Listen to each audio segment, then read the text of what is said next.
Хууль тогтоомжийн хуулийн дээр маш олон зөв зүйтэй саналууд орсон. Тухайлбал журмын тухай. Жишээ нь бид нар ингээ хардаа эрчим хүчний энэ дулаан цалхааны салбарт 800 гаруй журам тэр бүх журмуудыг татаж аваад судлахад уншихад маш хэцүү байсан. Тэгмээд бид нар яг ийм тусгай шаардлага гаргаж ирээд хүний эрхийг зөрчсөн заалт нь байгаа мó?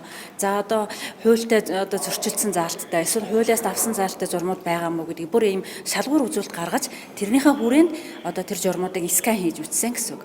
Өөрөөр хэлбэл ямар харилцаанууд өнөөдөр юу гэдгийг хүнээс мөнгө төгрөг хураах тийм зохицуулт бол хэзээ ч журмаар явж болохгүй юм билээ. Тийм учраас хэрүүл заавал хуулиар явах хэрэгтэй гэдэг. Гэх мэтлэнгээр ийм нарийн зохицуултууд хууль тогтоомжийн хуулийн дээр орж ирж байгаа нь бол маш зөв зүйтэй асуудал гэж ингэж үзэж байгаа. Тухайн салбарын оролцогч талуудын харилцаа иж бүрэн байдлаар хуулиар зохицуулагдж ижил тэр маань тогтвортой зохицуулттай салбар болдго юм байна. Хөрөнгө оруулалт татдаг, оролцогч талууд хүндрэл бэрхшээлтэй тулгарх байдал нь бага байд юм байна гэсэн ийм дүгнэлтэнд хүрсэн. Тэгэхээр журам гэдэг нь өнөөдөр бас яг тогтвортой зохицуулт гэж үзэхэд бас хэцүү.